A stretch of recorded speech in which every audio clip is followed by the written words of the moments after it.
Hello student, तो आज हम पढ़ने वाले हैं क्लास 11 फिजिक्स। और फिजिक्स का चैप्टर 2 हम जानेंगे, जो है हमारा सरल रेखा में गति। इस चैप्टर के हम सभी मोस्ट इंपॉर्टेंट क्वेश्चन पर हम डिस्कस करेंगे। याद रखेंगे, ये इस चैप्टर का ये वन शॉट वीडियो है और वन शॉट वीडियो के माध्यम से हम सभी आपके इंपॉर्टेंट क्वेश्चन आंसर को कराने वाले हैं। सभी हम पीवाईक्यू को कराने वाले हैं। पिछले 5 वर्षों में पूछे गए वो सभी इंपॉर्टेंट क्वेश्चन आंसर को कराने वाले हैं, जो आपके एग्जाम के लिए बहुत ही ज्यादा इंपॉर्टेंट है। तो जो स्टूडेंट अपने बोर्ड एग्जाम के लिए एक अच्छा नंबर स्कोर करना चाहते हैं, वो इस वीडियो को अंत तक जरूर देखेंगे और सभी इंपॉर्टेंट क्वेश्चन को वो नोट डाउन करते हुए, समझते हुए, सीखते हुए आगे बढ़ेंगे। तो चलिए जी, बिना देर की स्टार्ट करते हैं। तो पहला हमारा इंपॉर्टेंट क्वेश्चन आपको दिखाई दे रहा होगा। यह क्वेश्चन बार बार पूछा गया है। अगर आपको हम पर भरोसा नहीं है तो आप प्रीवियस ईयर क्वेश्चन पेपर को उठाकर देख लीजिए, ठीक है। बट मुझे विश्वास है कि हमारे जितने भी प्यारे स्टूडेंट हैं जो वीडियो देख रहे हैं, उन सभी को मुझ पर विश्वास तो पूरा है जी, पूरा है विश्वास तो पूरा है। तो चलिए हम आपको एक एक क्वेश्चन को हम रूबरू कराते हैं आप सभी को। तो देख लीजिए, पहला हमारा वीपीआई क्वेश्चन आ जाता है कि गति और विस्थापन में अंतर स्पष्ट कीजिए।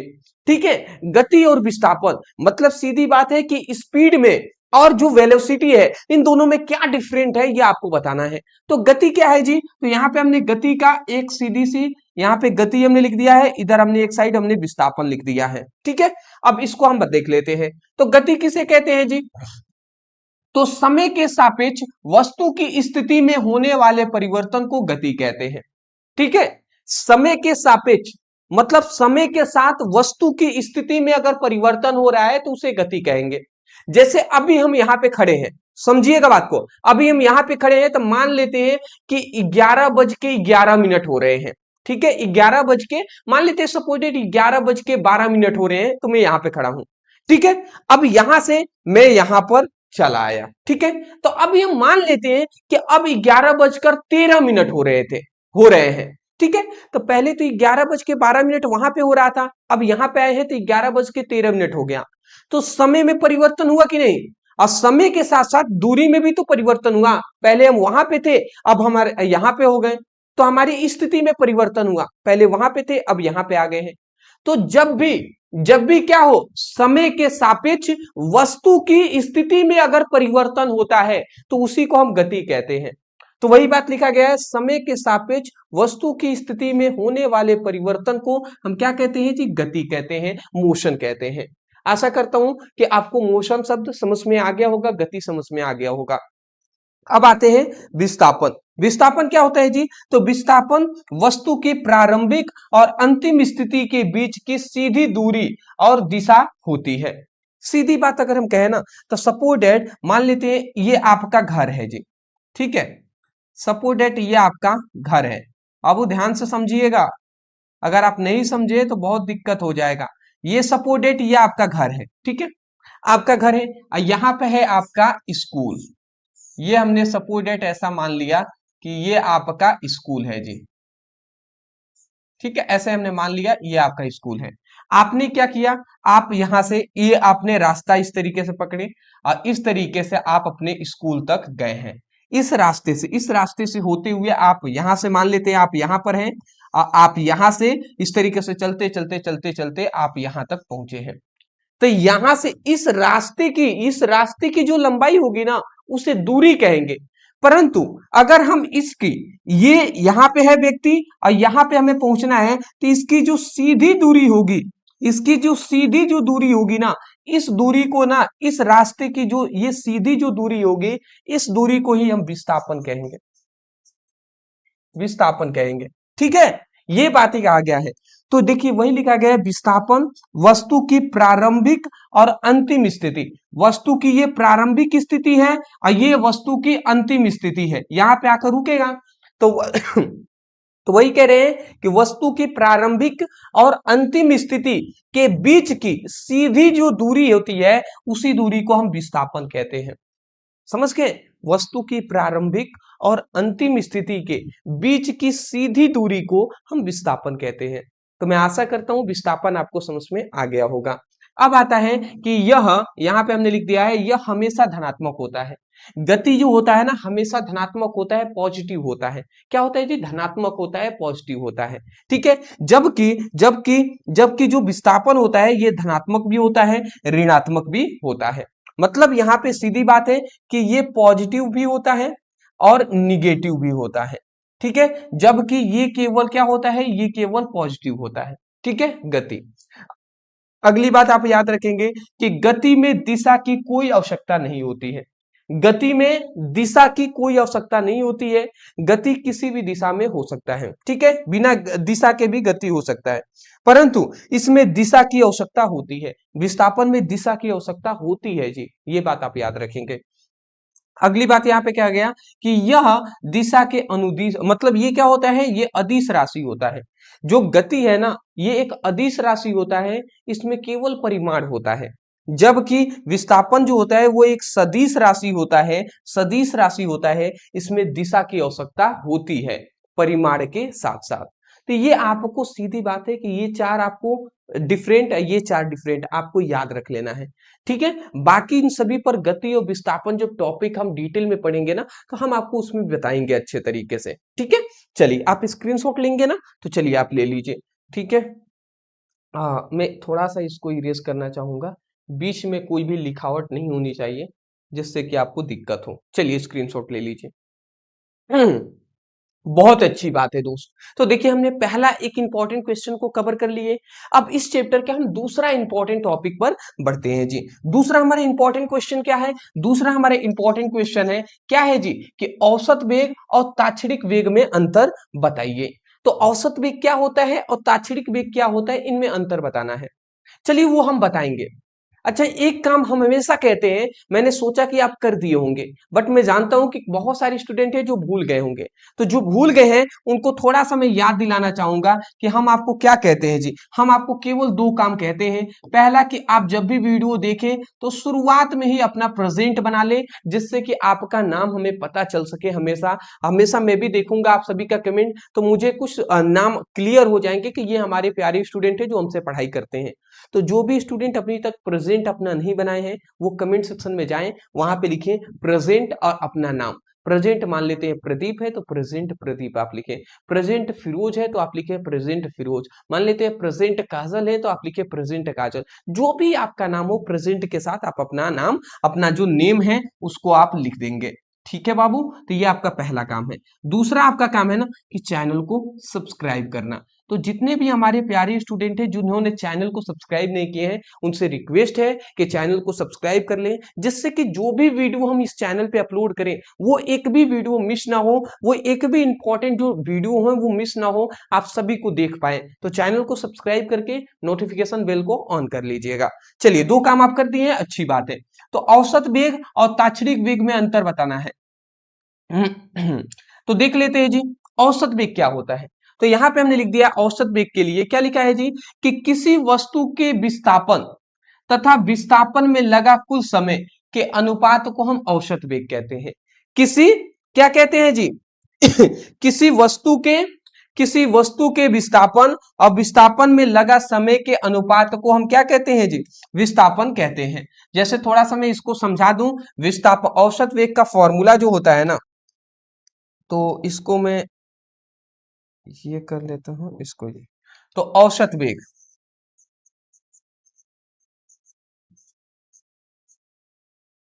वेग का जो फॉर्मूला होता है वो होता है वस्तु का विस्थापन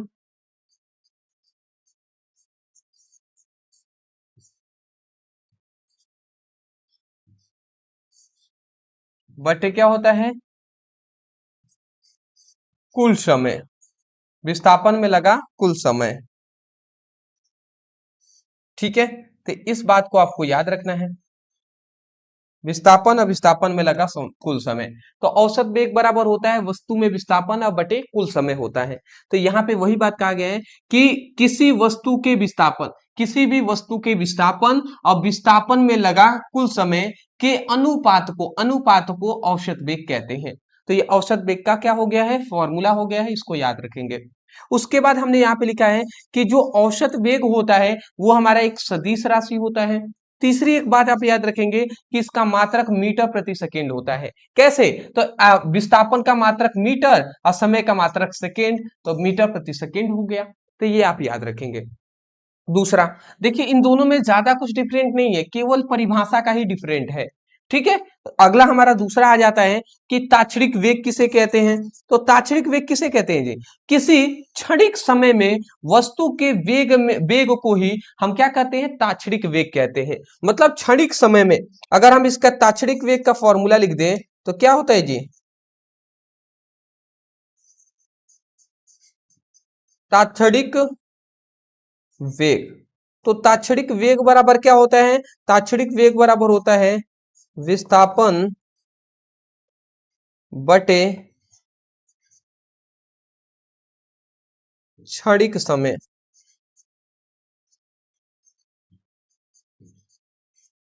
चलिए, तो ये आपको फॉर्मूला याद रखना है। ठीक है, ये आपको फॉर्मूला याद रखना है। क्या हमने लिखा है? ताक्षणिक वेग बराबर होता है विस्थापन बटे क्षणिक समय। अच्छा, क्षणिक समय मतलब समझ रहे हैं ना? क्षणिक समय मतलब होता है सूक्ष्म समय, बहुत ही कम समय, जैसे सेकंडों से भी कम समय में। ठीक है, अगर सेकंडों से भी कम समय में कोई कार्य हो जाता है तो उसी को सूक्ष्म समय कहते हैं। तो यहाँ पे यही बात कहा गया है कि देखिए किसी क्षणिक समय में, क्षणिक मतलब सूक्ष्म समय, बहुत ही कम समय में, तो किसी क्षणिक समय में वस्तु के विस्थापन को या वस्तु के वेग, वस्तु के विस्थापन को ही हम क्या कहते हैं? वस्तु के विस्थापन को ही हम क्या कहते हैं? ताक्षणिक वेग कहते हैं। ठीक है, तो ये बात आप याद रखेंगे। या विस्थापन भी कह सकते हैं कि क्षणिक समय में वस्तु के विस्थापन को ही हम ताक्षणिक वेग कहते हैं। ठीक है, यहाँ पे वस्तु के वेग को से अच्छा रहेगा कि वस्तु के विस्थापन ही आप कह दें। वस्तु के विस्थापन को हम क्या कहते हैं? ताक्षणिक वेग कहते हैं। ठीक है, तो ये बात आप याद रखेंगे। दूसरी बात क्या याद रखेंगे कि जो ताक्षणिक वेग होता है ये भी एक सदिश राशि ही होता है और इसका भी मात्रक मीटर और प्रति सेकेंड होता है।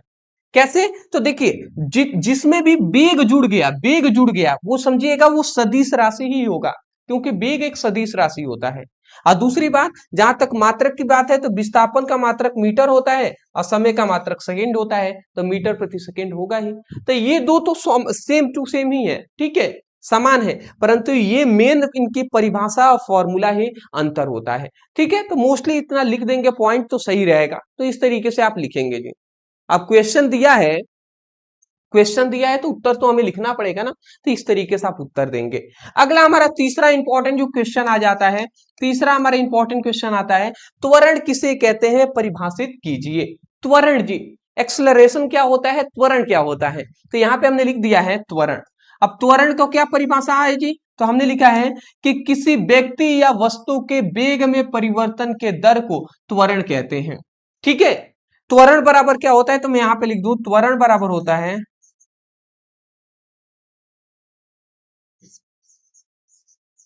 त्वरण बराबर होता है वेग में परिवर्तन बटे समय समय अंतराल। तो ये बात आप याद रखेंगे कि वेग में परिवर्तन बटे समय अंतराल ये फॉर्मूला होता है। तो हम यही कह रहे हैं, सीधी बात हम कह रहे हैं कि किसी भी वस्तु के वेग में परिवर्तन के दर को, मतलब सीधी बात समय अंतराल से बेहतर रहेगा कि यहाँ पे समय आप लिखिए, वेग में परिवर्तन होने में लगा समय। ठीक है, तो हम यही कह रहे हैं कि कोई भी वस्तु है तो किसी वस्तु के वेग में परिवर्तन के दर को, समय को हिंदी में दर कहते हैं, तो किसी भी वस्तु के वेग में परिवर्तन के दर को हम क्या कहते हैं? त्वरण कहते हैं। ठीक है, ये आप बोल देंगे। अगर इसको हम संकेत रूप में लिखें तो त्वरण ए बराबर भी बाई क्या हो जाएगा? टी हो जाएगा। तो ये भी आप संकेत रूप में ऐसे लिख सकते हैं। या आप लिख सकते हैं, या आप ये भी कर सकते हैं कि जो त्वरण है तो त्वरण को ए लिख दिए, और ये जो वेग में परिवर्तन है तो वेग में परिवर्तन को क्या लिखते हैं? अंतिम वेग माइनस प्रारंभिक वेग, और तब जाकर हम टी ऐसे भी लिख सकते हैं। क्योंकि वेग में परिवर्तन कहा है तो वेग में परिवर्तन कब होगा? अंतिम वेग में से प्रारंभिक वेग को घटा देंगे। तो ये हमारा हो गया, और समय जो टी है तो वो हमने टी लिख दिया। तो ये आप त्वरण के लिए लिखेंगे जी। तो इसका भी फॉर्मूला, ये भी सबका यूज आप करना पड़ेगा अलग अलग समयों पर। तो क्यों कोई भी व्यक्ति है या कोई भी वस्तु है, उनके लिए एक ही बात बोलेंगे कि किसी व्यक्ति या वस्तु के वेग में परिवर्तन के दर को त्वरण कहते हैं। आशा करता हूं आप समझ गए होंगे। अगली बात याद रखेंगे कि इसका मात्रक जो होता है वो मीटर प्रति सेकेंड स्क्वायर होता है। जैसे वेग का मात्रक होता है मीटर और सेकेंड, सॉरी वेग का मात्रक क्या होता है, मीटर प्रति सेकेंड।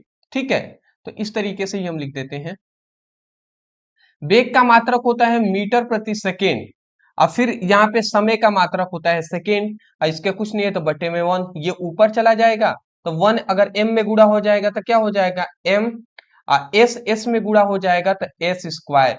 ठीक है, s स्क्वायर हो जाएगा, तो यही हमारा क्या बन गया, मीटर प्रति सेकेंड स्क्वायर बन गया। ठीक है, तो ये बात आप याद रखेंगे, मीटर प्रति सेकेंड स्क्वायर क्या होता है, इसका मात्रक होता है, किसका, त्वरण का मात्रक होता है मीटर प्रति सेकेंड स्क्वायर। संकेत रूप में कैसे लिख देंगे जी, मीटर प्रति सेकेंड स्क्वायर ऐसे लिखेंगे।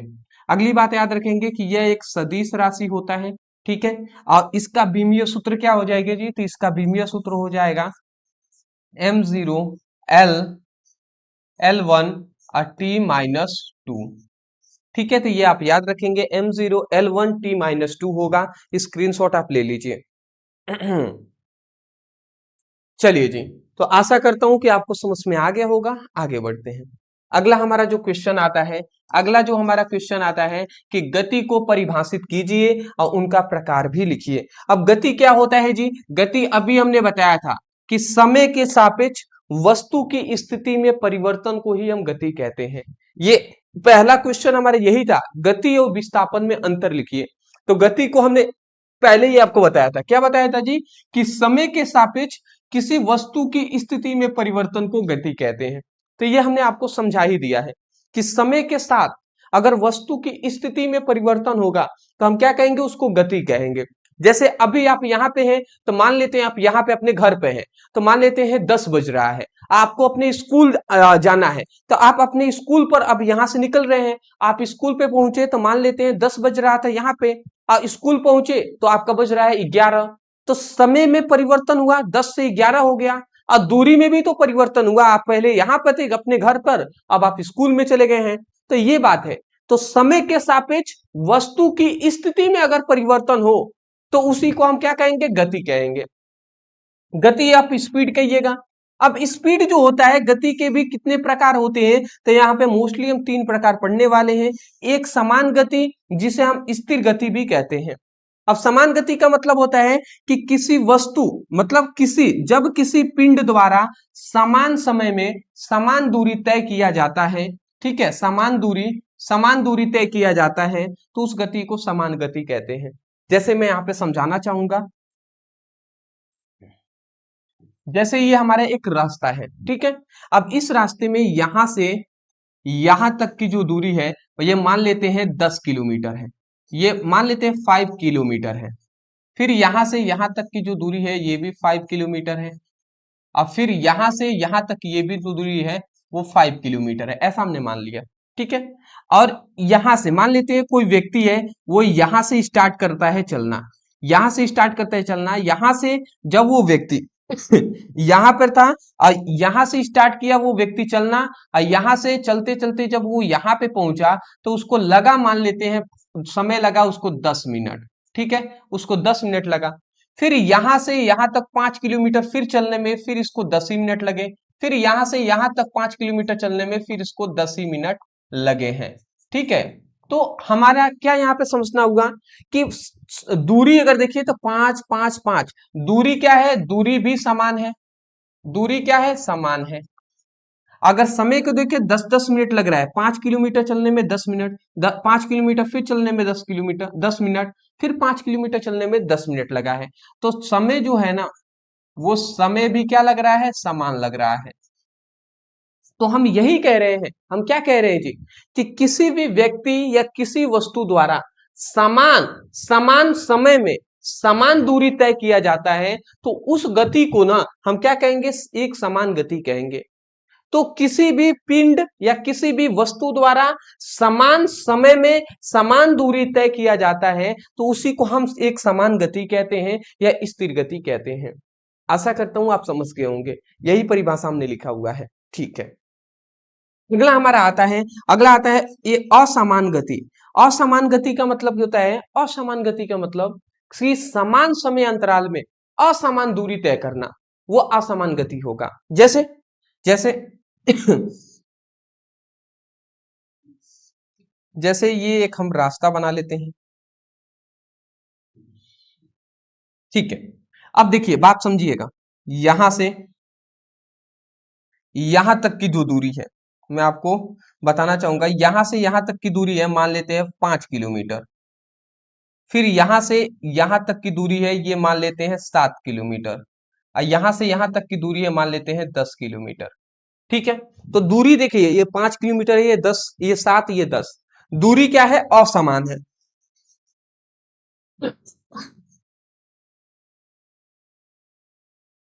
दूरी असमान है। और यहां से मान लेते हैं कोई व्यक्ति है, ये चलना स्टार्ट किया, तो जैसे ही यहां से यहां तक 5 किलोमीटर चला, तो इसको लगा, मान लेते हैं इसको लगा, मान लेते हैं सपोर्टेड, ऐसे मान लेते हैं कि इसको 10 मिनट लगे। ठीक है, फिर वो व्यक्ति यहां से यहां तक चला 7 किलोमीटर, तो फिर से इसको 10 ही मिनट लगे हैं। अब फिर यहां से यहां तक 10 किलोमीटर चला, तब भी इसको 10 ही मिनट लगे हैं। तो हम देख रहे हैं कि समान समय तो लग रहा है, 10 मिनट 10 मिनट 10 मिनट, मतलब समय जो लग रहा है, समय क्या लग रहा है? समय तो हमारा समान लग रहा है। तो समय तो समान लग रहा है, परंतु दूरी कहीं 5 है, कहीं 7 है, कहीं 10 है। तो इसका मतलब क्या है कि किसी भी व्यक्ति या वस्तु द्वारा समान समय में असमान दूरी तय किया जाता है तो उस गति को हम असमान गति कहेंगे। तो वही लिखा गया है, जब कोई वस्तु समान समय अंतराल में असमान दूरी तय करता है तो उस गति को असमान गति कहते हैं, उस गति को हम असमान गति कहते हैं। समझ गए होंगे। चलिए तीसरा हमारा आ जाता है सापेक्ष गति। अब सापेक्ष गति क्या होता है जी? तो सापेक्ष गति का मतलब कि जब कोई वस्तु की गति अन्य वस्तु के सापेक्ष मापी जाती है तो उसे सापेक्ष गति कहते हैं। सीधी बात है कि जब कोई वस्तु की गति अन्य वस्तु के सापेक्ष मापी जाती है तो उसी को हम सापेक्ष गति कहेंगे।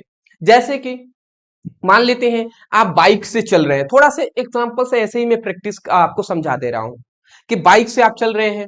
अब बाइक से आप चल रहे हैं, तब तक पीछे से आपके एक कार गुजरी, तुरंत एक कार गुजर रही है, तो आप कार की गति और आपकी गति, इन दोनों का कंपैरिजन वहां पे हुआ, तो उसी को हम सापेक्ष गति कहेंगे। कि जब कोई वस्तु की गति, वस्तु मतलब आपका मान लेते हैं मोटरसाइकिल हो गया, तो जब कोई वस्तु की गति और अन्य वस्तु के सापेक्ष मापी जाती है, जब कोई वस्तु की गति अन्य वस्तु के सापेक्ष मापी जाती है, कि आपकी मोटरसाइकिल की गति कार से मापी जा रही है, तो वो कोई अन्य वस्तु हो गया ना। तो जब कोई वस्तु की गति अन्य वस्तु के सापेक्ष मापी जाती है तो उसी गति को हम सापेक्ष गति कहते हैं। ठीक है, जैसे एग्जांपल से हमने लिखा है कि एक रेलगाड़ी से दूसरी रेलगाड़ी में बैठा व्यक्ति की गति, एक रेलगाड़ी में दूसरे रेलगाड़ी में कोई व्यक्ति बैठा हुआ है तो उसकी गति ये सापेक्ष गति कहलाएगा। स्क्रीनशॉट ले लीजिए।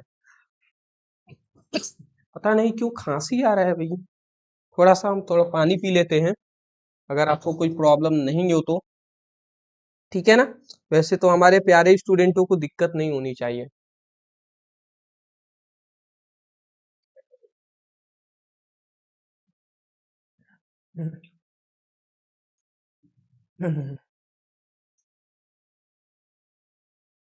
चलिए जी, thank you, thank you, thank you. चलिए आगे बढ़े। अगला हमारा जो क्वेश्चन आ जाता है, और ये तो कहना नहीं है जी, ये तो क्वेश्चन के लिए किसी को भी कहना नहीं है कि कितना इंपॉर्टेंट है। क्या है जी? न्यूटन के गति का नियम लिखिए। न्यूटन के गति का नियम। तो न्यूटन के गति का नियम ये आपसे 5 मार्क्स में पूछ लिया जाता है, ये बात आप जानते ही हैं। तो चलिए एक एक करके समझ लेते हैं। तो न्यूटन के गति के 3 नियम होते हैं। ठीक है, तो पहले नियम से समझेंगे। तो हमने यहाँ पे लिखा है न्यूटन के गति का नियम। तो कितने नियम होते हैं जी? तो न्यूटन के गति के 3 नियम होते हैं। पहला होता है हमारा कि प्रथम नियम, जिसे हम प्रथम नियम को जड़त्व के नियम के नाम से भी जानते हैं। अब इसमें हमें क्या बात बताया गया? इसमें सीधी बात हम करेंगे। इस नियम में न्यूटन ने अपने प्रथम नियम में हमें यही बात बताया ना कि जब कोई वस्तु स्थिर अवस्था में है, ध्यान से समझेंगे, न्यूटन ने हमें यही बात बताया कि जब कोई भी, ये मान लेते हैं ये वस्तु है, ठीक है, तो जब कोई वस्तु, ये वस्तु है, तो जब कोई वस्तु स्थिर होगा, स्थिर मतलब रुका हुआ होगा, ठहरा हुआ होगा, तो वो सदैव क्या रहना चाहेगा? वो सदैव स्थिर रहना चाहेगा, ठीक है। और जब कोई वस्तु गतिमान होगा या गतिशील होगा, तो वो सदैव गतिशील ही रहना चाहेगा, गतिमान ही रहना चाहेगा।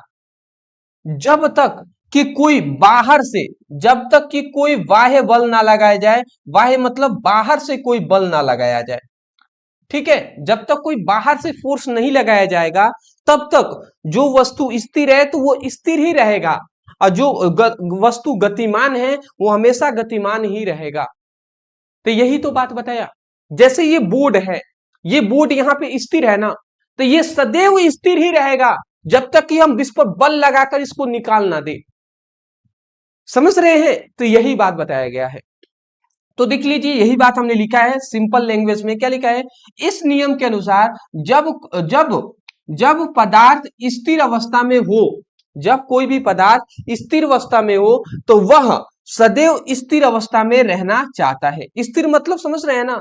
जब कोई भी पदार्थ या कोई भी वस्तु स्थिर अवस्था में हो, तो वो सदैव स्थिर अवस्था में रहना चाहता है, ठीक है। और जब कोई पदार्थ गतिशील अवस्था में हो, गतिशील या गतिमान अवस्था में हो, तो वो सदैव गतिशील अवस्था में रहना चाहेगा, जब तक कि उस पर कोई बाह्य बल ना लगाया जाए, जब तक कि उस पर बाहर से कोई भी फोर्स ना लगाया जाए, तब तक। तो ये आप बोल नहीं देंगे? एक बार नियम याद करा देता हूं। आप क्या बोलेंगे? जब कोई वस्तु स्थिर अवस्था में है, तो वो सदैव स्थिर अवस्था में रहना चाहता है, और जब कोई वस्तु गतिशील अवस्था में है, तो वो सदैव गतिशील अवस्था में रहना चाहेगा, जब तक कि उस पर बाहर से कोई फोर्स ना लगाया जाए, बाहर से कोई बल ना लगाया जाए। मैं आशा करता हूं अब आप बोल देंगे। उसके बाद यहां पे आपको एग्जांपल याद रखना है कि रेलगाड़ी की अचानक रुकने पर आगे की ओर झुक जाना। रेलगाड़ी अचानक से रुकती है ना, तो अचानक से व्यक्ति जो होते हैं आगे की ओर झुक जाते हैं। ऐसा क्यों जी? क्यों? क्योंकि देखिए, रेलगाड़ी जब चल रही होती है, तो आपका जो शरीर है ना, वो भी रेलगाड़ी के साथ ही गति कर रहा होता है। बट रेलगाड़ी तुरंत अचानक से रुकती है, तो रुकेगी तो आपका शरीर, रेलगाड़ी को तो ब्रेक से रोका गया है बल लगाकर, बट आप पर कोई भी बल नहीं लगाया गया है, तो इसके वजह से आपका शरीर गति करना चाहता है, तो चाह रहा है, इसीलिए आप आगे की ओर झुक जाते हैं। बात आप समझ रहे हैं? तो ये बातें हैं जी। तो आगे की ओर झुक रहे हैं, यही इसका मेन रीजन है कि आप स्थिर अवस्था में हैं, तो आप सदैव स्थिर अवस्था में रहना चाह रहे हैं। आप गतिशील है, तो हमेशा गतिशील रहना चाहेंगे। जैसे रेलगाड़ी के साथ आपका शरीर भी तो गतिशील था ना, ठीक है, तो वो गतिशील था, तो वो इसीलिए आगे झुका, क्योंकि वो गति करना चाह रहा है, इसीलिए जी। तो आशा करता हूं समझ के होंगे। पहला स्क्रीनशॉट आप ले लीजिए। चलिए, ये न्यूटन का प्रथम नियम है। अभी 2 नियम और जानना है। अब दूसरा नियम क्या है? दूसरे नियम से ना बल का उत्पत्ति हुआ जी, बल का फॉर्मूले की उत्पत्ति हुआ। अब देखिए कैसे। तो द्वितीय नियम, और न्यूटन के गति का द्वितीय नियम क्या कहते हैं जी? तो यहां पे कह रहा है कि किसी वस्तु के संवेग में परिवर्तन की दर वस्तु पर लगाए गए बल के समानुपाती होता है। सीधी बात यहां पे बताया गया कि कोई भी वस्तु है, ये सपोर्टेड, ये एक वस्तु है, तो यहां पे ये बात बताया गया कि इस वस्तु के, किसी भी वस्तु के संवेग में, किसी भी वस्तु के संवेग में परिवर्तन, संवेग में परिवर्तन की दर, संवेग में परिवर्तन की दर उस वस्तु पर लगाए गए बल के, उस वस्तु पर लगाए गए बल के समानुपाती होता है। यही बात इसमें हमें बताया गया है। क्या बात बताया गया जी? कि किसी वस्तु के संवेग में परिवर्तन की दर उस वस्तु पर लगाए गए बल के समानुपाती होता है। तो नियम पहले आपको याद हुआ कि नहीं? यही बात लिखा गया है, किसी वस्तु के संवेग में परिवर्तन की दर उस वस्तु पर लगाए गए बल के समानुपाती होता है। ठीक है, तो इतना आपको समझ में आ जानी चाहिए, मैं आशा करता हूं। ठीक है, अब हम आपको यहाँ पे थोड़ा आपको एक्सप्लेन करेंगे और समझाने का प्रयास करेंगे। देखिए अब यहां से कैसे ये सब फॉर्मूला आया, बात को समझिएगा। मान लेते हैं, थोड़ा सा मैं आपको समझाना चाहूंगा कि मान लेते हैं दो वस्तु है, बात को समझिएगा। मान लेते हैं एक ये वस्तु है और एक हमारा ये वस्तु है, या मैं थोड़ा सा यहां पे समझाना चाहूंगा। ये मान लेते हैं एक वस्तु है और एक हमारा ये वस्तु है। ठीक है, ये हमारे दोनों वस्तु हैं। अब इन दोनों का द्रव्यमान जो देखें तो वो द्रव्यमान इसका भी m है, इसका भी द्रव्यमान m ही है। द्रव्यमान मतलब समझते हैं ना, अगर ये 5 किलो का है तो ये भी 5 किलो का ही है, इसका मतलब सीधा यही है। तो द्रव्यमान तो सभी का mm है, परंतु इसका अगर वेग की बात करें तो ये भी वेग से चल रहा है। इसकी जो गति है, इसकी गति वो क्या है, इसकी गति जो है वो हमारा मान लेते हैं v1 है। ठीक है, इसकी जो गति है वो मान लेते हैं v2 है। मतलब दोनों का वेग की अगर बात करें तो दोनों का वेग अलग अलग है। ये मान लेते हैं 15 किलोमीटर प्रति घंटे से स्पीड से चल रही है, तो ये हो सकता है 20 किलोमीटर प्रति घंटे की स्पीड से चल रही है। मतलब इन दोनों की गति करने की जो स्पीड है वो अलग अलग है, वेग अलग अलग है, परंतु द्रव्यमान दोनों का समान है। तो न्यूटन ने हमें क्या मतलब, इस न्यूटन ने हमें क्या बात बताया, हमें तो यही बात बताया ना कि यहां से अगर हम देखें कि संवेग क्या होगा, इस वस्तु का संवेग क्या होगा, इसका संवेग क्या होगा। अगर हम निकालें कि इसका वेग है, द्रव्यमान है m, इसका भी m, इसका वेग v1, इसका वेग v2, तो अगर हम देखें यहां से संवेग निकालें तो संवेग कैसे निकालेंगे जी। हम लिखते हैं कि a, मान लेते हैं ये ए वस्तु है और ये हमारा बी पिंड है। तो ए वस्तु का संवेग, तो ए वस्तु का संवेग जो निकलेगा वो क्या निकलेगा, संवेग बराबर होता है द्रव्यमान गुणे वेग। तो द्रव्यमान क्या है, m है, अब वेग क्या है v1, तो ये हमारा क्या निकल जाएगा m इंटू v1। अब b वस्तु का अगर संवेग की बात करें, v वस्तु का संवेग, v वस्तु का संवेग की अगर हम बात करें तो इसका क्या हो जाएगा, m इंटू v2 हो जाएगा। तो ये हमारा ए वस्तु का संवेग निकला, ये वी वस्तु का संवेग निकल गया। संवेग बराबर क्या होता है, द्रव्यमान गुणे वेग होता है, इससे हमने ये निकाल दिया। अब हमारा क्वेश्चन क्या कह रहा है, क्वेश्चन कह रहा है संवेग में परिवर्तन की दर उस पर लगने वाले, उस वस्तु पर लगने वाले बल के समानुपाती होता है। तो संवेग में परिवर्तन की दर, संवेग में परिवर्तन कैसे निकालेंगे जी। तो संवेग मान लेते हैं, अगर हम यहाँ पे संवेग निकाल रहे हैं तो ए वस्तु का संवेग हम मान लेते हैं p1 है, अब बी वस्तु का जो संवेग है वो मान लेते हैं p2 है। तो हमारा संवेग में परिवर्तन कह रहा है, तो संवेग क्या है, p1 और p2 है ना। तो इसको हम एक काम कर लेते हैं तो p1 और p2 है, तो हम क्या कर लेते हैं, p2 में से p1 को घटा देंगे और संवेग में परिवर्तन की दर, इसको ऐसे ही ना पढ़ेंगे, संवेग में परिवर्तन की दर क्या हो जाएगा, दोनों संवेग है, इन दोनों संवेग का हमने अंतर कर दिया, अंतिम वाले मतलब दूसरे वाले में से पहले वाले संवेग को हमने अंतर क्या कर दिया, परिवर्तन कर दिया और इसमें लगने वाला समय से हमने भाग दे दिया। इसका मतलब संवेग में परिवर्तन की दर का यही थ्योरी टाइप से हम कह सकते हैं होगा, और उस पर लगने वाले बल के, उस पर लगाए गए बल के समानुपाती होता है, तो ऐसे हमने लिख दिया। अब इसको थोड़ा सा अगर हम हल करें आगे तो देख लीजिए क्या मिलता है, P2 का मान क्या है जी, m इंटू v1 है, सॉरी m v2 ये है। अब P1 का मान क्या है, m v1 ये है, और t है तो t हमने लिख दिया, ये समानुपाती का चिन्ह f है तो f हमने लिख दिया, यही ना हमने किया। अब बात को समझिएगा अब हम एक काम कर सकते हैं, क्या कर सकते हैं जी, यहां पर से यहां पे अगर हम देखें तो यहां पे हम देखिए, अगर इसको थोड़ा सा सीधा करके हम लिख दें तो सीधा हम कैसे लिख सकते हैं, f को पहले लिख देते हैं, ये समानुपाती, अब ये हम थोड़ा सा सीधा इसको करके लिख दिए mv2 माइनस mv1 अब बाई टी, ऐसे हमने सीधा कर दिया। ठीक है, अब बात को समझिएगा अब यहाँ पे क्या हो गया, f ये समानुपाती का चिन्ह है तो समानुपाती लिख दिए। अब देखिए इस इन दोनों में एम एम है, तो एम को दोनों में एम है तो एम को हम कॉमन कर सकते हैं। तो एम को अगर हमने कॉमन कर लिया तो भी एम को अगर कॉमन कर लिया तो V2 माइनस V1 हो जाएगा, V2 माइनस V1 हो जाएगा। अब बाई क्या हो जाएगा, बाई टी है तो टी हमने लिख दिया, तो ऐसे हमने कर दिया। अब देख लीजिए इसको थोड़ा सा हम आगे बढ़ा लेते हैं, तो ये एफ हो गया, ये समानुपाती हो गया, ये हमें एम हमने लिख दिया। अब देखिए ये V1 अब V2 minus V1 by T है। अब मैं आपसे कह रहा हूं ये वेग में, ये दोनों वेग ही है और नीचे समय है, तो वेग में परिवर्तन के दर को क्या कहते हैं, त्वरण कहते हैं। हमने एक फॉर्मूला आपको त्वरण का बताया था, V2 minus V1 by V2 minus V1 by क्या होता है, टी होता है। अगर मैं आपको पीछे ले जाऊं तो देख लीजिएगा, अगर आपको याद नहीं होगा तो देखिए त्वरण बराबर V2 minus V1 by T. अच्छा V2 माइनस V1 का मतलब क्या है कि अंतिम वाले वेग में से प्रारंभिक वेग को घटाएंगे और समय t से भाग देंगे, यही तो इसका मतलब है ना।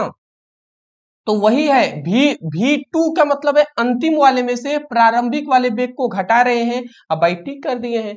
तो इसका ये टोटल ये त्वरण का हमारा फॉर्मूला हो गया, तो त्वरण के लिए ए लिख देंगे। अब देखिए अगर ये हमारा समानुपाती का चिन्ह हटता है ना, इक्वल का चिन्ह आता है, तो यहाँ पे के नियतांक आता है, एम इंटू ए है तो ए लिख देंगे। अब यहाँ पे जो के का के का जो मान है वो हमारा होता है, यहाँ पे जो के का मान है वो होता है 1। न्यूटन ने यहाँ पे कांस्टेंट जो नियतांक का मान दिया 1, तो इसलिए अब 1 का यहाँ पे रखेंगे तो एम इंटू ए हो जाएगा। तो एफ का जो मान निकला वो एम ए हो जाएगा, एफ का जो मान निकला वो एम ए हो जाएगा। तो ये हमारा क्या हो जाएगा, यहां से हमारा क्या निकल गया, बल का फॉर्मूला निकल गया, बल बराबर द्रव्यमान गुणे त्वरण। आशा करता हूं आपको समझ में आया होगा कि बल बराबर द्रव्यमान गुणे त्वरण यह कहां से आया जी। तो ये आपको सब याद रखना है कि यहीं से हमारा बल बराबर द्रव्यमान गुणे त्वरण बल का फॉर्मूला निकलता है। अगर आपको न्यूटन के गति का द्वितीय नियम चाहिए तो आप यही याद रखेंगे कि कोई भी वस्तु है तो किसी वस्तु के संवेग में परिवर्तन की दर वस्तु पर लगाए गए बल के समानुपाती होता है। इतना लिखने के बाद आप ये एक लाइन लिख दीजिएगा, ठीक है। उसके बाद ये दो फिगर आप बनाएंगे और इतना याद रखेंगे दोनों का द्रव्यमान सेम है, दोनों का वेग अलग अलग है, तो संवेग निकाल देंगे, संवेग बराबर द्रव्यमान गुणे वेग होता है, पहले इसके लिए फिर इसके लिए निकाल देंगे। और उसके बाद केवल संवेग में परिवर्तन की दर ये कहा है तो इसके लिए हम ये फॉर्मूला लिखे हैं, ये दोनों संवेग है तो इनका परिवर्तन कर दिए, P2 में से P को घटाकर P1 को घटाकर, तो संवेग में परिवर्तन और नीचे T है मतलब दर, तो संवेग में परिवर्तन की दर वस्तु पर लगने वाले बल के समानुपाती होता है। अब जैसे जैसे इसका मान हमने रखा है अंत में देखिए हमारा बल का फॉर्मूला निकल गया। आशा करता हूं समझ के होंगे। इसका स्क्रीनशॉट आपको लेने का हम समय देंगे, इससे पहले तीसरा नियम भी हम समझ लेते हैं। तीसरा नियम क्या है जी, तो यहाँ पे कह रहा है इस नियम के अनुसार प्रत्येक क्रिया के प्रति विपरीत प्रतिक्रिया होती है। मतलब अगर आप अच्छा कार्य करेंगे, अच्छा कार्य करेंगे तो आपके साथ भी अच्छा ही होगा, अगर आप बुरा कार्य करेंगे तो आपके साथ भी बुरा होगा, आज नहीं तो कल होगा, पर होगा जरूर, ये बात आप याद रखेंगे। तो ये सीधी बात है, क्रिया प्रतिक्रिया का नियम भी हम इसको कहते हैं। तो प्रत्येक क्रिया के प्रति विपरीत प्रतिक्रिया होती है। अगर हम एक जितना मान लेते हैं एक दीवार है, ये एक दीवार है ये, अब अगर हम इधर से बॉल को हम फेंकते हैं, ठीक है, तो जितने स्पीड से इस बॉल को मान लेते हैं 5 मीटर प्रति सेकेंड की स्पीड से, 5 किलोमीटर प्रति सेकेंड की स्पीड से हमने फेंका है, तो उतने ही स्पीड से ये फिर पीछे भी आएगा, 5 किलोमीटर प्रति सेकेंड की स्पीड से ही फिर पीछे भी आएगा, ठीक है। जितने बल हमने इस पर लगाया है इस दीवार पे, ये दीवार भी उतना ही बल हमें फिर पीछे भी लगाएगा। तो यही है क्रिया प्रतिक्रिया का नियम, प्रत्येक क्रिया के प्रति विपरीत प्रतिक्रिया होती है। इसका बहुत सारे एग्जाम्पल हैं, रॉकेट का उड़ना हो गया, बंदूक का क्या होना, पीछे हटना, बंदूक के चलाने पर बंदूक पीछे आना, ये भी इसका एग्जाम्पल हो जाएगा, ठीक है। तो इसके बहुत सारे एग्जाम्पल हैं, तो मैं आशा करता हूं समझ के होंगे। अगर एग्जाम्पल लिखना हो तो आप लिख दीजिएगा रॉकेट नोदन, नोदन भी कहते हैं, या रॉकेट का उड़ना सबसे बेहतर एग्जांपल है। रॉकेट जब उड़ता है ना तो वो जितना आप देखे होंगे रॉकेट इस तरीके से उड़ता है, मतलब अब ज्यादा हम नहीं जा रहे हैं इस पर, रॉकेट जब उड़ेगा ना तो देखेंगे नीचे बहुत सारी आग नीचे फेंकता है, और ये आग ना नीचे जाकर पृथ्वी पर बल लगाती है, फोर्स लगाती है। तो जितना ये नीचे बल लगाएगा ना, उतने ही स्पीड से ये रॉकेट जो है वो ऊपर उड़ेगा। तो वही बात है, तो जितना नीचे फोर्स लगाया उतना ही पृथ्वी द्वारा भी इस पर फोर्स लगता है, तो ये ऊपर जाता है। तो मैं आशा करता हूं आप समझ गए होंगे। तो ये रॉकेट नोदन हो गया, तो ये तीसरा नियम है। चलिए इसको तो छोड़िए, इसका आप स्क्रीनशॉट ले लीजिए।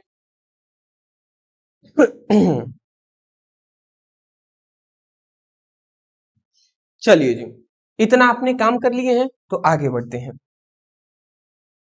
अगला हमारा जो क्वेश्चन आता है, अब ये भी मैं कह सकता हूं कि ये दो टॉपिक, एक है न्यूटन के गति का नियम और दूसरा है हमारा गति का समीकरण। ये दोनों टॉपिक ना 5 नंबर में पूछे जाते हैं, बहुत ही ज्यादा इंपॉर्टेंट है। इस चैप्टर का यही मतलब मैं कह सकता हूं कि यही दो क्वेश्चन है जो फिक्स टॉपिक है एग्जाम के दृष्टिकोण से। तो चलिए इसको भी हम देख लेते हैं। तो गति का समीकरण। अब गति के कितने समीकरण होते हैं जी? तो गति के 3 समीकरण होते हैं। कौन कौन सा? तो हम एक एक करके हम समझ लेते हैं। गति के 3 समीकरण होते हैं, ठीक है। गति का 3 समीकरण होते हैं, कौन कौन से? तो एक होता है v equal to u plus a t. दूसरा हमारा होता है s equal to U T plus half A T square. और तीसरा हमारा होता है v square equal to u square plus 2as। यही ना हमारा होता है जी। तो ये हमारा समीकरण होता है। इन तीनों समीकरण को अब हमें समझना है। तो देखिए तीनों समीकरण को हमें क्या करना है? इन तीनों समीकरण को हमें प्रूफ करना है। इन तीनों समीकरण को हमें क्या करना है? प्रूफ करना है कि ये कहां से ये तीनों समीकरण आए हुए हैं। तो चलिए पहले हम प्रथम समीकरण को प्रूफ करके दिखाते हैं। पहले हम पहले को समझाएंगे, फिर दूसरे को, फिर तीसरे पर आएंगे। तो पहला समीकरण कैसे आया? तो यहां पे हमने लिख दिया प्रथम समीकरण। अब सीधी बात है, प्रथम समीकरण देखिए कैसे आया। तो हम एक, चूंकि हम बात एक जानते हैं, क्या जानते हैं जी? कि हम जानते हैं, क्या जानते हैं? त्वरण। त्वरण का हम एक फॉर्मूला जानते हैं। त्वरण बराबर क्या होता है जी? त्वरण बराबर होता है वेग में परिवर्तन बटे समय। वेग में परिवर्तन बटे समय अंतराल, यही ना होता है जी। त्वरण बराबर वेग परिवर्तन बटे समय अंतराल। अगर हम इसको संकेत रूप में लिखें तो क्या हो सकता है? त्वरण को लिए ए से, अब वेग में परिवर्तन को हम क्या लिख सकते हैं? वेग में परिवर्तन मतलब अंतिम वेग माइनस प्रारंभिक वेग। अब समय अंतराल को हम टी लिख देते हैं, यही लिखेंगे। अब ये टी इधर भाग में इधर आएगा तो गुणा करा देगा, तो ये क्या हो जाएगा? ए टी हो जाएगा इक्वल टू भी माइनस यू हो जाएगा। ये हो जाएगा ना, ए टी इक्वल टू भी माइनस यू हो जाएगा। अब देख लीजिए इसके बाद हम क्या करते हैं। इसके बाद अगर हम देखें यहाँ पे, तो ये हमारा जो u है ना, इस माइनस u को अगर हम इधर माइनस में, इधर आएगा तो प्लस हो जाएगा। तो अगर हम इधर भेज देते हैं तो ए टी, ये जो माइनस u है बराबर के इधर आ जाएगा तो प्लस u हो जाएगा, आई इक्वल टू भी हो जाएगा। तो यही तो हमारा फॉर्मूला, ये तो प्रूफ हो गया ना, v equal to u plus a t. इसको हम थोड़ा सीधा करके लिख दे तो क्या लिख सकते हैं? v equal to u plus a t. समझ रहे हैं? इसको बस सीधा करके हमने लिख दिया है। तो v equal to u plus a t, तो ये हमारा पहला जो नियम है, पहला जो समीकरण है, ये हमारा प्रूफ होता है। यहाँ पर पहला जो समीकरण है ये हमने प्रूफ कर दिया।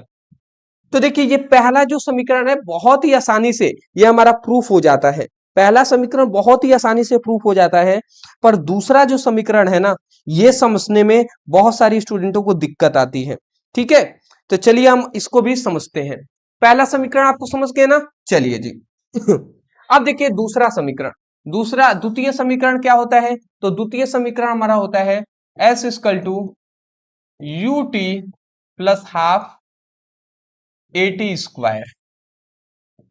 अब इसको हम प्रूफ करके दिखाते हैं। आप तैयार हैं? चलिए जी, अगर आप तैयार हैं तो देख लीजिए। तो तैयार है तो सबसे पहले चूंकि हम जानते हैं, क्या जानते हैं जी? हम जानते हैं औसत वेग। औसत वेग का फॉर्मूला जानते हैं। औसत वेग बराबर क्या होता है जी? औसत वेग बराबर क्या होता है? तो औसत वेग बराबर होता है, जो हम कह सकते हैं, औसत वेग बराबर हमारा ये होता है फॉर्मूला, सॉरी, औसत वेग बराबर होता है प्रारंभिक वेग प्लस अंतिम वेग बाई 2। यही ना होता है जी? औसत वेग बराबर क्या होता है? प्रारंभिक प्लस अंतिम बाई 2 होता है।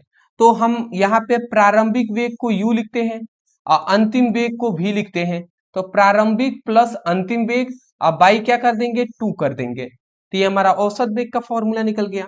तो चूंकि हम ये फॉर्मूला जानते हैं, तो इसको हम यहाँ पे लिख देते हैं और इसको समीकरण फर्स्ट कर देते हैं। चूंकि एक और हम फॉर्मूला जानते हैं, क्या हम फॉर्मूला जानते हैं? हम एक और जानते हैं विस्थापन, और विस्थापन बराबर क्या होता है? विस्थापन। तो विस्थापन बराबर एक हम फॉर्मूला जानते हैं, विस्थापन बराबर होता है औसत वेग बटे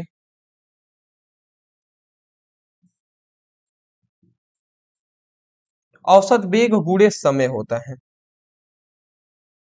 ठीक है, ये आपको पता ही होगा, विस्थापन बराबर औसत वेग गुणे समय होता है। अब आप मोस्टली पढ़े होंगे कि वेग बराबर विस्थापन बटे समय, वेग बराबर विस्थापन बटे समय, ये आप पढ़े होंगे। ठीक है, तो कुछ नहीं किया गया, ये समय इधर भाग में इधर आएगा तो गुणा करा देगा। तो यही विस्थापन जो है, तो ये हमारा विस्थापन ये समय इधर गुणा करा देगा v में, तो वेग v है और इसमें समय t से गुणा करा दिया, ये s बचा। तो s equal to v plus t हो गया है। तो यही विस्थापन बराबर औसत वेग, एक वेग ही है ना, तो वेग गुणे समय हो गया है। ठीक है, अब हमने यहाँ पे वेग ही, वास्तव में ये वेग ही हम लेंगे, और विस्थापन बराबर होता है वेग गुणे समय, परंतु वेग हम यहाँ पे औसत वेग लेंगे। क्यों? क्योंकि यहाँ पे औसत वेग लिया गया है इसलिए। ठीक है, तो औसत वेग हमने ले लिया। अब सीधी बात यहाँ पे अगर आप समझें तो सीधी बात क्या है, ये हमारा विस्थापन है, तो विस्थापन को हम s दर्शा देते हैं। और औसत वेग का फॉर्मूला यहाँ पे क्या लिखा गया है? तो औसत वेग का फॉर्मूला लिखा गया है u प्लस v बाई 2, ये लिख दिया गया है। अब बटे समय है, तो यहाँ पे हमने समय के लिए t लिख दिया, कोई दिक्कत नहीं होनी चाहिए। अब देख लीजिए, अगर हम इसको सॉल्व करें तो ये s हो गया, ये हमारा u है तो u हमने लिख दिया। आज देखिए u है, ये v है ना, तो v बराबर हम जानते हैं v इक्वल टू क्या होता है? u plus a t. ये हमारा गति का प्रथम समीकरण है। तो पहले समीकरण से हम जानते हैं जो v होता है ना, वो u प्लस ए टी के बराबर होता है। तो v के जगह पर u प्लस ए टी लिख सकते हैं। तो u प्लस ए टी हम v के जगह पर रख रहे हैं, v के जगह पर हम u प्लस ए टी रख दिए। ठीक है, अब बाई 2 है तो ये हमने 2 रख दिया, अगुड़े यहाँ पे हमारा t है तो हमने t लिख दिया। इतनी बात आप समझ गए हैं? चलिए जी,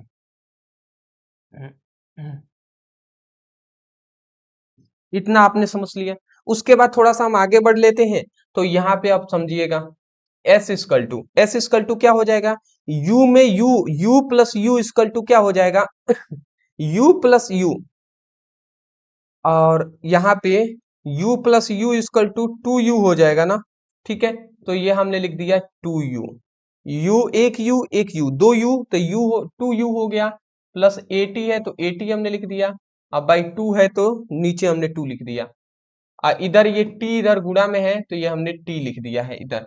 ठीक है, कोई दिक्कत तो नहीं होनी चाहिए। अब सीधी बात है, ये t का हम इसमें गुणा करा देंगे। ठीक है, इस t का हम इसमें गुणा करा देते हैं। तो एक काम कर लेते हैं, t का हम गुणा कराएंगे। अच्छा, टी का गुणा कराने से पहले एक काम कर लेते हैं। एक काम क्या करेंगे जी, तो इसको देखिए, ये एस इक्वल टू, ये हमारा देखिए, ये दो इसमें भी भाग है इसमें भी भाग है, तो 2u बाई 2 हो जाएगा। अब प्लस ये हमारा इस इधर कुछ नहीं है तो 1 है, और ये 2 इसमें भाग भी होगा, और 80 है तो 80 हमने लिख दिया। बात आप समझ रहे हैं ना? इसी तरीके से होगा, और ये गुणा टी है तो ये हमने टिक कर दिया। अब इस दो से तो ये दो कैंसिल हो गया, तो अब इधर क्या बचा? इधर s इक्वल टू क्या बचा? इधर बचा u अब प्लस ये हाफ ए टी बचा, अब भाई ये t बचा t। अब इस t का इसमें गुणा करा लेते हैं, तो ये क्या हो जाएगा? s इक्वल टू, ये t u में गुणा होगा तो पहले ut हो जाएगा, प्लस ये हाफ है तो हमने हाफ लिख दिया, फिर a है और t में t का गुणा होगा तो t स्क्वायर हो जाएगा। तो यहां से एक हमारा ये फॉर्मूला मिलता है क्या मिल जाएगा जी, S equal to U T plus half A T square. अब बताइए कहना कुछ हमें है जी, अब तो कुछ कहना नहीं है, ये हमारा प्रूफ हो गया कि नहीं। देख लीजिए s equal to U T plus half A T square, s equal to U T plus half A T square, तो ये हम यहाँ पर लिख देंगे प्रूफ। तो इसमें कुछ हमने किया है, कुछ भी नहीं किया है दोस्त, केवल हमने एक एक करके मान पुटअप करते हुए गए हैं, आपका निकल गया है। अब देखिए एक बार में जरूरी नहीं कि आपको सब समझ में आ जाए, आप इसको जितना प्रैक्टिस करेंगे ना उतना आपको अच्छे से समझ में आएगा। आप स्क्रीनशॉट ले लीजिए, ठीक है, आप स्क्रीनशॉट पहले ले लीजिए।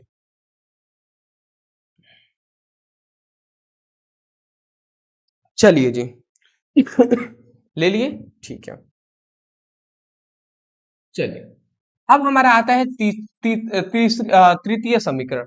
अब तीसरा समीकरण क्या है जी, तीसरा हमारा समीकरण है v square equal to u square plus two a s, ठीक है ना, यही है ना, v square equal to u square plus two a s, यही है। चलिए इसको भी हम करेंगे। इससे पहले अब चलिए इसको हम सॉल्व करते हैं, तो देख लीजिए हमें क्या बात जानते हैं जी, हम जानते हैं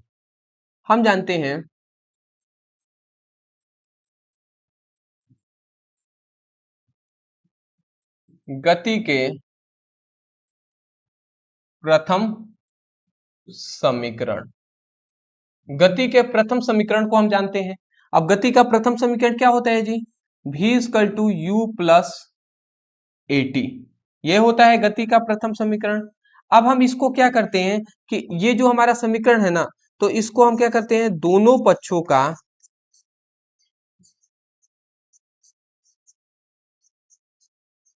वर्ग करते हैं। अब दोनों पक्षों का हम वर्ग करेंगे, इसका भी वर्ग करते हैं और इसका भी वर्ग करते हैं। तो वर्ग कैसे करेंगे, तो ये हमारा क्या हो जाएगा, भी स्क्वायर हो जाएगा, ये हमारा क्या हो जाएगा, भी स्क्वायर हो जाएगा। और इसका अगर वर्ग करेंगे तो u प्लस ए टी है, और इसका वर्ग इस तरीके से हो जाएगा, होगा ना।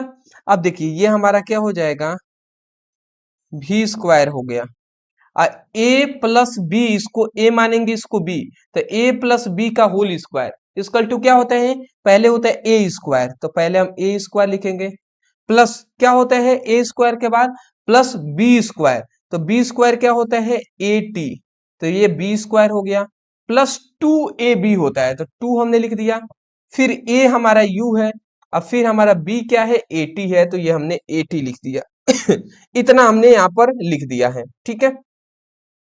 उसके बाद हमारा सबसे पहला काम है कि A square plus B square plus two A B, हमने ये काम कर दिया है, ठीक है। अब एक काम कर लेते हैं, ठीक है। हम्म, हम्म, हम्म, हम्म, हम्म, हम्म, अच्छा एक देखिए, एक थोड़ा सा मैं आपको बात समझाना चाहूंगा, a प्लस बी का होल स्क्वायर है ना, तो इसको हम A square plus B square plus two A B ऐसे भी लिखते हैं फॉर्मूला, या a प्लस बी के होल स्क्वायर को हम ऐसे भी लिखते हैं ए स्क्वायर, अब टू ए बी को पहले कर देते हैं टू ए बी, और फिर प्लस बी स्क्वायर ऐसे भी कर देते हैं। देखिए प्लस में है सभी, तो आगे पीछे करने से कोई दिक्कत है, कोई दिक्कत नहीं है। तो हम A square plus B square plus two A B लिखे हैं ना, इसको हम काम कर देते हैं A square plus two A B plus B square ऐसे लिख देते हैं। तो ऐसे के लिखने का मतलब है कि टू ए बी को पहले लिख देते हैं, इसको बाद में लिख देते हैं। इससे क्या फर्क पड़ेगा अभी आपको समझ में आ जाएगा। ये ए स्क्वायर है तो ए स्क्वायर कर दिया, प्लस बी प्लस टू ए बी, तो टू हमने लिख दिया, ए के जगह पर यू, प्लस बी के जगह पर ए टी, अब प्लस बी स्क्वायर, तो बी स्क्वायर हमारा ए टी हो जाएगा, ये हमारा इसका ए टी स्क्वायर हो जाएगा। तो A square plus two A B plus B square, ये हमने कर दिया। अब ऐसा हमने क्यों किया ये अभी आपको समझ में आ जाएगा देखिए ऐसा हमने इसलिए किया कि अगर आप थोड़ा सा इसको हम आगे बढ़ा लेते हैं, तो ये हमारा भी स्क्वायर इक्वल टू, ये हमारा यू स्क्वायर हो जाएगा, ये हमारा टू यू ए टी हो जाएगा, और ये स्क्वायर ए पर भी है तो ए स्क्वायर, और ये टी पर भी है तो टी स्क्वायर, ये हमारा हो जाएगा, ठीक है। इसके लिए कोई दिक्कत आपको नहीं होनी चाहिए इतनी। अब हम क्या करते हैं, अब हम ये करेंगे ना कि भी स्क्वायर v स्क्वायर क्या हो जाएगा, यू स्क्वायर। तो पहले हमने लिख दिया यू स्क्वायर प्लस टू, देखिए इसमें से टू ए को कॉमन करते हैं, इसमें भी टू ए को कॉमन करेंगे। तो अगर इस वाले में तो देखिए इसमें टू है ए है, इसमें टू नहीं है बट ए है, तो जिस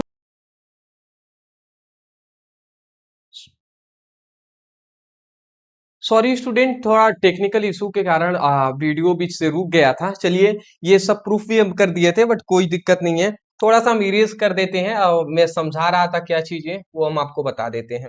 ठीक है, ये हम प्रूफ करके जब देखें कि सब प्रूफ हो गया होगा, तो बाद में पता चला हमें कि आपको तो बीच से वीडियो ही रुक गया है। चलिए कोई दिक्कत नहीं, हम समझाते हैं जी।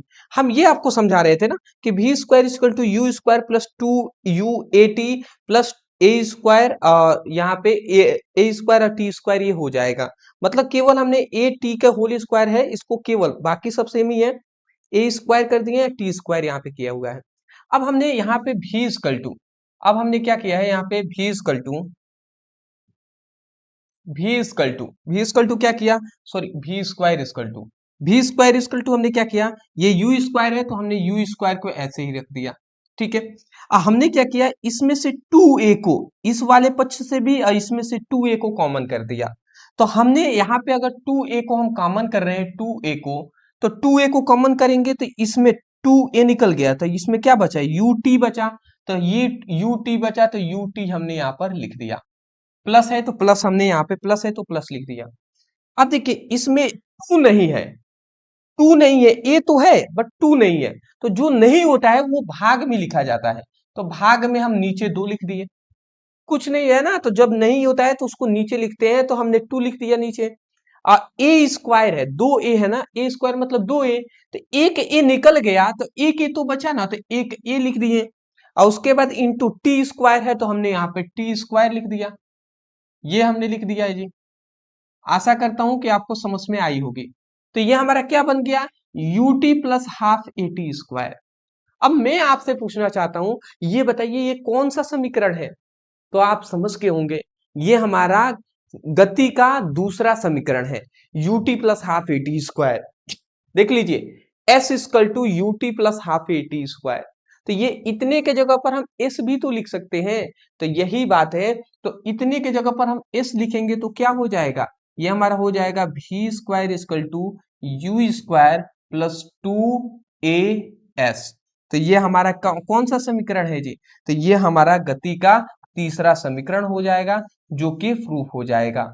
ठीक है, तो मैं आशा करता हूं समझ के होंगे, स्क्रीनशॉट आप ले लीजिए। तो ये क्या था हमारा, न्यूटन के गति का तीसरा नियम। चलिए जी, तो आज हमने क्या किया है, आज हमने इस चैप्टर के सभी इंपॉर्टेंट क्वेश्चन पर डिस्कस किया है, चाहे वो लॉन्ग टाइप क्वेश्चन हो, चाहे वो शॉर्ट टाइप क्वेश्चन हो, सभी पर डिस्कस कर लिया है। आपको इस चैप्टर से इतने तैयार करने हैं, इसके अलावा क्या आपको तैयार करने हैं, तो इसके अलावा केवल आपको तैयार करने हैं न्यूमेरिकल। और न्यूमेरिकल के लिए प्लस पर्सनली हम इस चैप्टर पर वीडियो लाएंगे न्यूमेरिकल की। जितने भी न्यूमेरिकल पूछे गए हैं आपके इस चैप्टर से, वो सब न्यूमेरिकल हम एक पर्सनली वन शॉट वीडियो के माध्यम से हम प्रोवाइड करेंगे। मैं आशा करता हूं कि वीडियो आपको बहुत ही पसंद आए होंगे। वीडियो पसंद आए होंगे तो वीडियो को लाइक कीजिएगा, चैनल पर नए होंगे तो चैनल को सब्सक्राइब कीजिएगा। और सबसे इंपॉर्टेंट बात, अगर सच में आप क्लास 11th में टॉपर बनना चाहते हैं, तो आप सभी के लिए हमने एक शॉर्ट टॉपर नोट्स तैयार किए हुए हैं। ये मोस्टली एग्जाम के दृष्टिकोण से कम समय में एक अच्छा नंबर लाने के लिए हमने ये टॉपर नोट्स तैयार किए हैं। तो इसमें आपको पूरी फिजिक्स और पूरी केमिस्ट्री के हमने शॉर्ट इंपॉर्टेंट टॉपर नोट्स तैयार किए हैं, जिसमें सभी इंपॉर्टेंट परिभाषा, नियम, जो सिद्धांत हैं, ये सब दिए गए हैं। याद रखेंगे फिजिक्स के साथ साथ केमिस्ट्री के भी, वो दोनों कितने में मिल जाएंगे, ओनली 99 में फिजिक्स केमिस्ट्री दोनों के आपको दिए जा रहे हैं। तो इस टॉपर नोट्स को जरूर लेंगे, नंबर आपको दिखाई दे रहा है, इस नंबर पे व्हाट्सएप पर मैसेज कर लीजिएगा, वहां स्कैनर दिया जाएगा, पेमेंट करेंगे, तुरंत आपके व्हाट्सएप पर टॉपर नोट्स सेंड कर दिए जाएंगे। मैं आशा करता हूं आप समझ के होंगे। इससे पहले वाले चैप्टर का वन शॉट वीडियो देखना चाहते हैं तो डिस्क्रिप्शन बॉक्स में लिंक है, आप वहां से अपनी पढ़ाई कर सकते हैं। चैनल पर नए होंगे सब्सक्राइब जरूर कीजिएगा, वीडियो को शेयर भी कर सकते हैं अपने सभी दोस्तों के पास। Thank you so much for watching this video. Thank you ji.